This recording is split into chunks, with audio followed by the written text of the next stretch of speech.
20th century کی شروعات میں جب دنیا فرسٹ ورلڈ وار کی دہلیز پر کھڑی تھی تبھی میڈل ایسٹ کو تقسیم کرانے کا ایک گھناؤنا کھیل کھیلا جا رہا تھا۔ یہ کھیل فرسٹ ورلڈ وار میں الائڈ پاورز کی طرف سے شامل برطانیہ اور فرانس کی جانب سے رچا جا رہا تھا، جو اوٹومن امپائر کے خلاف میڈل ایسٹ کے عوام کو اپنے محرے کے طور پر استعمال کر رہے تھے۔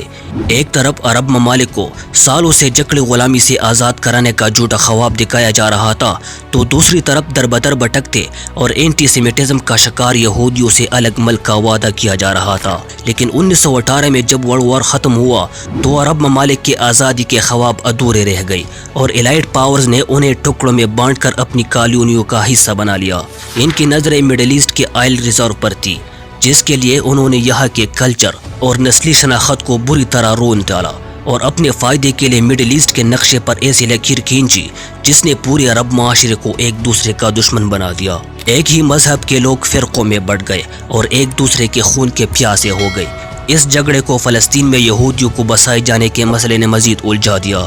اسرائیل کے قیام سے عربی کنٹریز کو شدید دھچکا لگا، جس کے باعث انہیں اسرائیل کے ساتھ تین جنگیں لڑنا پڑی۔ سالوں تک یہاں نقشوں کی کینچا تانی جاری رہی۔ لوگ مذہب اور فرقواریت کے رنگ میں رنگ گئے۔ ان تنازعات میں بیرونی مداخلت، باغی گروہوں اور دہشت گرد تنظیموں نے آگ میں گھی ڈالنے کا کام کیا اور امن کی ہر امید کو کچلتے ہوئے پورے عرب دنیا کو مستقل جنگ میں جھونک دیا۔ تو آئے جانتے ہیں کہ کیوں میڈل ایسٹ دہائیوں سے جنگ کا میدان بنا ہوا ہے، کیوں وہاں کشیدگی آئے دن جنگ کی شکل اختیار کر لیتی ہے، اور آخر کیوں میڈل ایسٹ میں جنگ کبھی ختم نہیں ہوتی۔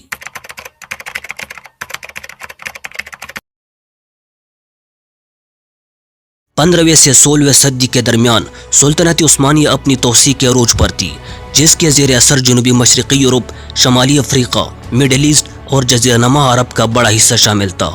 میڈل ایسٹ کے اندر عثمانیوں کے کنٹرول میں آج کے عراق، شام، اسرائیل اور مصر جیسے علاقے تھے، لیکن اس وقت میڈل ایسٹ کے یہ علاقے الگ الگ ممالک کے طور پر نہیں بلکہ عثمانی سلطنت کے صوبوں کے طور پر جانے جاتے تھے۔ اس زمانے میں اگرچہ مختلف مذاہب، ثقافتیں، زبانیں اور نظریات موجود تھے، مگر میڈل ایسٹ کے لوگ ایک چھتری تلے رہتے تھے اور کہیں نہ کہیں ان میں اتحاد بھی قائم تھا۔ جبکہ عثمانیوں کی کئی صدیوں سے میڈل ایسٹ پر حکومت جاری تھی، وہی 18ویں صدی کے بعد برطانوی، روسی اور فرانسیسی سلطنتیں تیزی سے ابھر رہی تھی، جو ایشیا، افریقہ اور جنوبی امریکہ کے ممالک پر قبضہ جمانے کے دور میں شامل تھی۔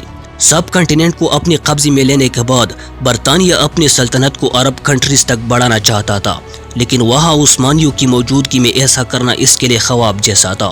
میڈل ایسٹ پر قبضے کے علاوہ برطانیہ اور فرانس اپنی ایشیا اور افریقہ کی کالونیوں کو یورپ سے جوڑنا چاہتے تھے تاکہ وہاں آنا جانا اور حکومت کرانا آسان ہو سکے۔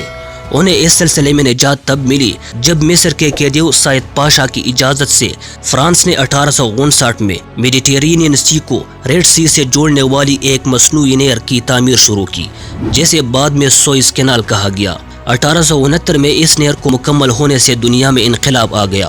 اب یورپ پہنچنے کے لیے افریقہ کے گرد گھومنے کی ضرورت ختم ہو گئی تھی۔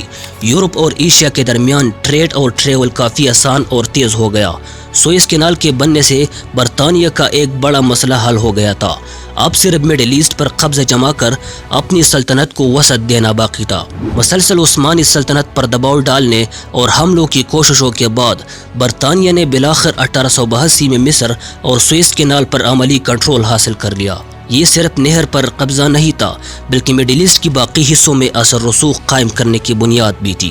اسی حکمت عملی سے انہوں نے عثمانیوں کی حکومت برقرار رہنے کے باوجود میڈل ایسٹ کے کئی علاقوں میں اپنی داغ بٹھا لی تھی۔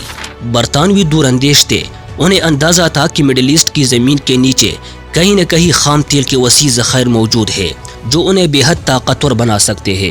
ان کا اندازہ درست نکلا اور 1908 میں فارس، جیسے آج ایران کہا جاتا ہے، وہاں تیل دریافت کر لیا گیا۔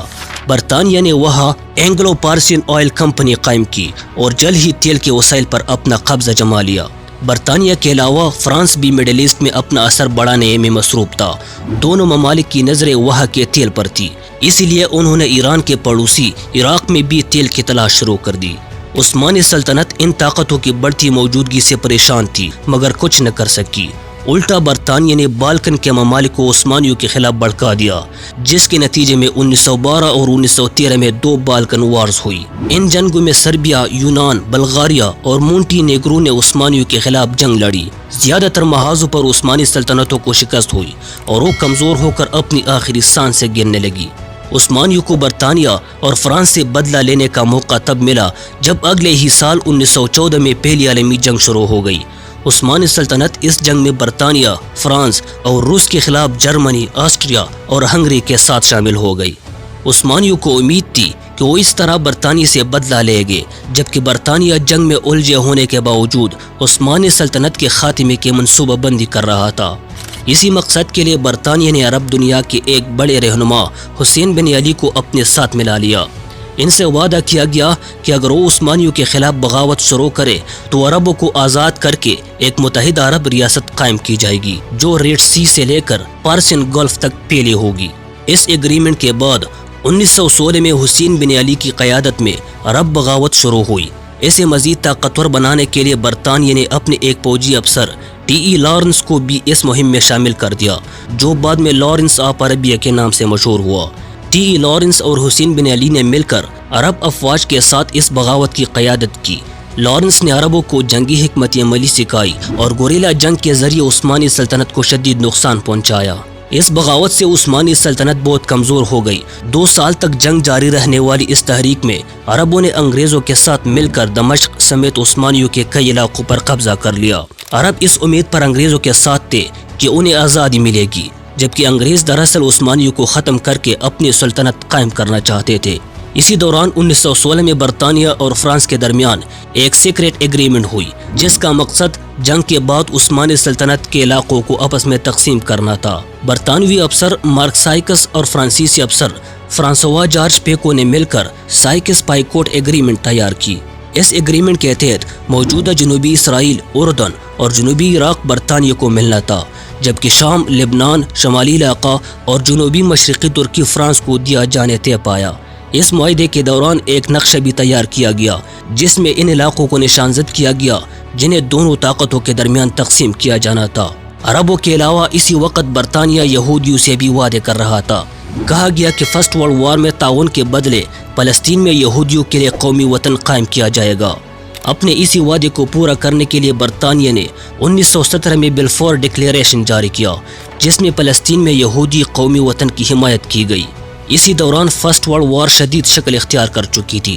برطانیہ کو جنگ جاری رکھنے کے لیے بھاری مقدار میں تیل کی ضرورت تھی۔ ایران سے ملنے والا تیل کافی نہیں تھا۔ برطانوی بحریہ اپنی جنگی جہازوں میں کوئلے سے چلنے والی انجنوں کی جگہ تیل سے چلنے والی انجن استعمال کرنے لگی تھی، جس سے تیل کی ڈیمانڈ مزید بڑھ گئے۔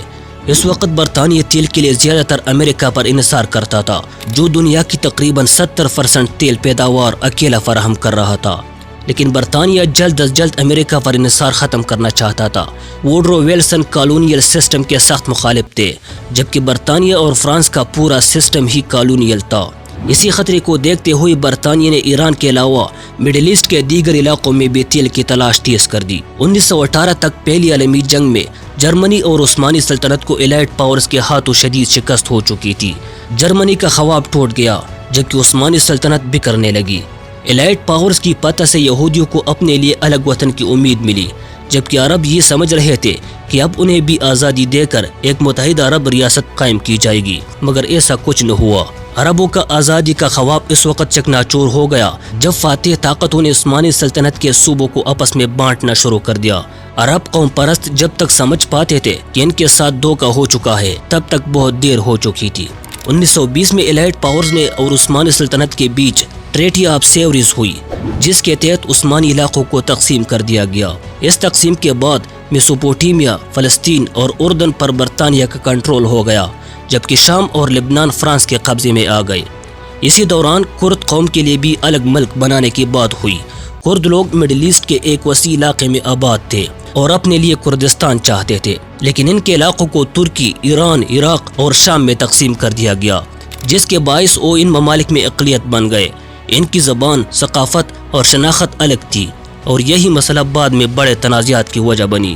آج تک کردستان قائم نہیں ہو سکا اور کرد عوام اب بھی اپنے الگ وطن کا مطالبہ کرتے ہیں۔ برطانیہ کے حصے میں آنے والے میسوپوٹیمیا کو بعد میں 3 بڑے صوبوں بصرہ، بغداد اور موصل کو ملا کر عراق بنا دیا گیا۔ یہ ایک بہت غلط اتحاد تھا کیونکہ تینوں علاقوں میں الگ الگ فرقوں کی اکثریت تھی۔ بصرہ میں شیعہ، بغداد میں سنی اور موصل میں کرد آبادی زیادہ تھی، لیکن برطانیہ نے اپنے مفاد کے لیے انہیں ایک ملک میں جوڑ دیا جس سے اندرونی اختلافات جنم لینے لگے۔ یہی وجہ تھی کہ تینوں بڑی برادریاں آپس میں اختلاف کے باوجود برطانیہ کے خلاف اکٹھی ہو گئی اور 1920 میں عراقی انقلاب شروع ہوا۔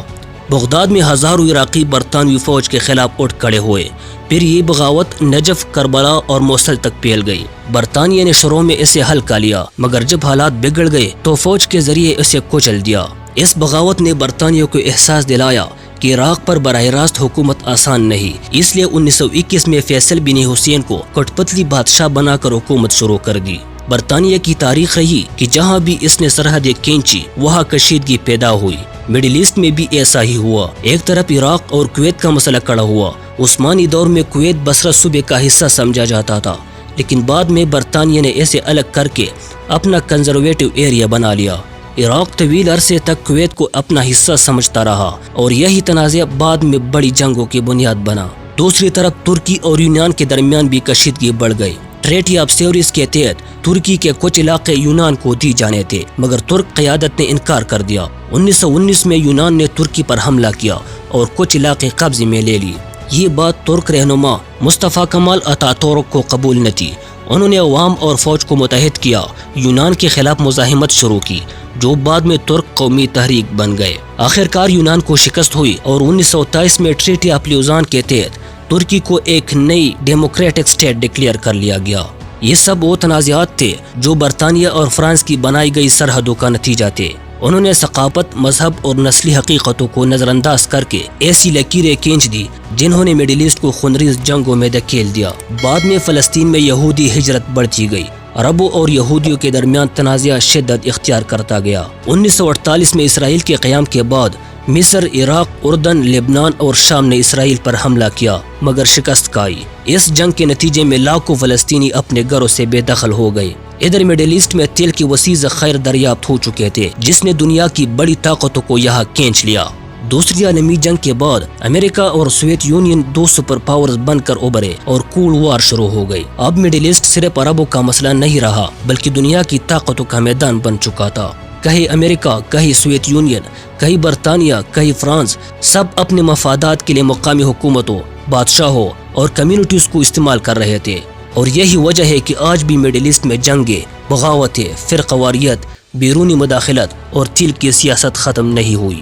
یہ صرف زمین کا مسئلہ نہیں، یہ سرحدوں، دھوکوں، وسائل، طاقت اور تاریخ کی زخموں کی جنگ ہے۔ اگر آپ کو ہماری یہ ویڈیو اچھی لگی ہو تو ویڈیو کو لائک کریں، دوستوں کے ساتھ شیئر کریں اور چینل کو بھی ضرور سبسکرائب کریں۔